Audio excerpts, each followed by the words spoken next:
Hello engineers, आज हम एक साइट पे आए हुए हैं और साइट में आने के बाद हम आपको ये समझाना चाहते हैं कि जैसे कोई काम हो रहा हो, जैसे यहाँ पे ब्रिकवर्क का काम हुआ है और अगर ब्रिकवर्क का काम हुआ है और ये अगर ख़त्म हो गया है तो जैसे यहाँ पे 2 से 3 दिन पहले यहाँ पे ब्रिकवर्क हुआ है।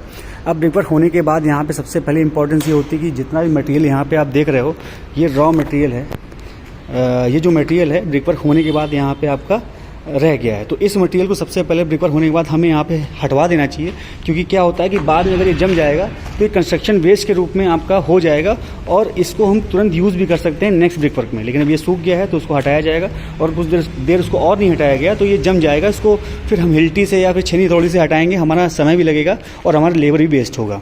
तो मैं आपसे ये कहना चाह रहा हूँ कि जो भी आपका वेस्ट बचता है उसी समय उसको खाली करवा लिया करिए और उसको हटवा लिया करिए। और मैं आपको समझाना चाहता हूँ, जैसे यहाँ पे ब्रिकवर्क हुआ है तो यहाँ पे 9 इंच का जो ब्रिक है वो आप देख रहे होगे यहाँ पे ब्रिक रखा हुआ है और ये आपका नॉन मॉडुलर ब्रिक है। नॉन मॉडुलर ब्रिक का साइज़ आप जानते ही होंगे, तो थोड़ा इसके स्पेसिफिकेशंस के बारे में थोड़ा सा हम बात करते हैं। जैसे आप ये ब्रिक देख रहे होगे तो ब्रिक देखने में आपको रेड लग रहा होगा, लेकिन ये सेकंड क्लास ब्रिक है। सेकंड क्लास ब्रिक में अब तो उसके बॉन्ड के बारे में बताते हैं, फेस के बारे में बात करते हैं। जैसे कि ये फेस है तो आपका स्ट्रेचर फेस है, ये स्ट्रेचर बॉन्ड है और ये आपका क्या है, हेडर फेस है। और ये जो आप देख रहे हो ये फ्रॉग है, इसमें आप मसाला डाल के एक से दूसरे ब्रिक के बीच में जो हम बॉन्ड बनाते हैं इसके थ्रू बनाते हैं। अब हम बात करते हैं कि किस तरह से हम इसको सेकंड क्लास ब्रिक बोल रहे हैं।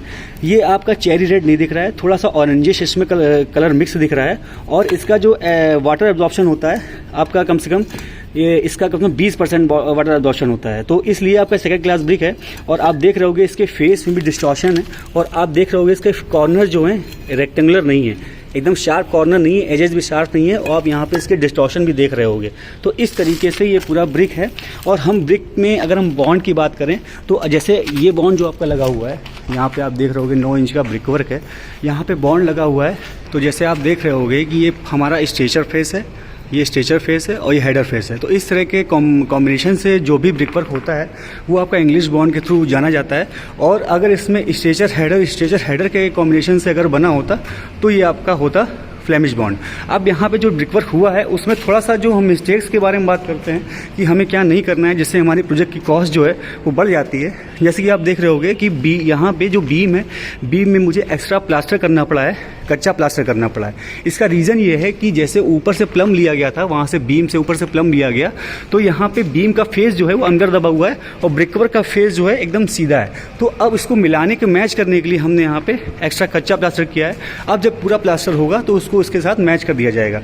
लेकिन क्या है कि अब काम हो गया है, काम गलत हो गया है, तो उसको सही कराना हमारी जिम्मेदारी है। तो किस तरीके से सही कराना वो ज़रूरी है। और अगर ये ब्रिकवर्क यहाँ पे 2 से 3 दिन हुए हैं इसको, तो यहाँ पे इसको लगातार कम से कम हफ्ते भर के लिए तराई करना बहुत ज़रूरी है। क्योरिंग बहुत इंपॉर्टेंट होती है मजबूती के लिए, क्योंकि हाइड्रेशन प्रोसेस जो है सीमेंट का चलता रहता है और इसकी हेल्प से जो हमारा ब्रिकवर्क होता है वो अच्छा खासा स्ट्रेंथ गेन करता है। अब जैसे आप देख रहे होंगे कि हमारा जो भी ब्रिकवर्क बाकी है ऊपर, इसमें मटेरियल यहाँ पे बचा हुआ है। अब इसको मटेरियल इन्होंने क्या किया है, एक्स्ट्रा बना दिया है। मतलब कि जैसे जितना चाहिए होता है, शाम तक आप जितना उसकी खपत कर सकें, जितने मटेरियल की खपत कर सकें उसके हिसाब से मटेरियल बनाना चाहिए। लेकिन यहाँ पे इन्होंने एक्स्ट्रा मटेरियल बना दिया है। हो सकता है इसमें सीमेंट नहीं पड़ा है, अगर सीमेंट डाल देते तो सीमेंट की जो स्ट्रेंथ है वो कम हो जाती, क्योंकि अगर सीमेंट बाहर निकल गया है तो वो मॉइस्चर के कंटेंट में, मतलब कॉन्टैक्ट में, तो मॉइस्चर के कॉन्टैक्ट में है तो उसमें हाइड्रेशन प्रोसेस शुरू होता है। जो स्ट्रेंथ रहती है वो सीमेंट की स्ट्रेंथ नहीं रहती है। तो हम उससे आपसे ये कहना चाह रहे हैं कि आप जब भी मटेरियल बनाएं तो ये सोच के बनाएं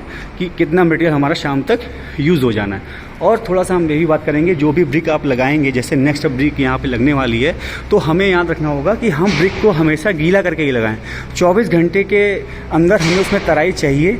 आप अगर ब्रिक लगाने वाले हैं, अगले दिन तराई होने वाली, तो पहले से वहाँ पर हमें ब्रिक को पूरा चट्टे को उसके जहाँ से ब्रिक लानी वहाँ पर हमें पूरा तराई करके लाना है। तो इस तरीके से कुछ हम आपको समझाना चाह रहे थे कि कैसे कैसे कंस्ट्रक्शन में गलतियां हो जाती हैं। जैसे कि अब ये देख रहे हैं कि यहाँ पे अपनी वॉल की हाइट के अकॉर्डिंग बैंड भी दिया गया है। तो यहाँ पे अगर कुछ गलत चीज़ें भी हुई हैं तो हम आपको अच्छी चीज़ बता रहे हैं कि वॉल का लोड जो है सही तरीके से डिस्ट्रीब्यूट हो पाए। तो यहाँ पे आप देख रहे होंगे बैंड ही प्रोवाइड किया गया है और बैंड एक सही हाइट प्रोवाइड किया गया है according to height.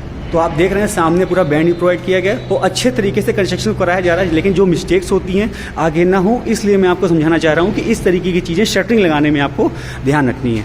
Thank you.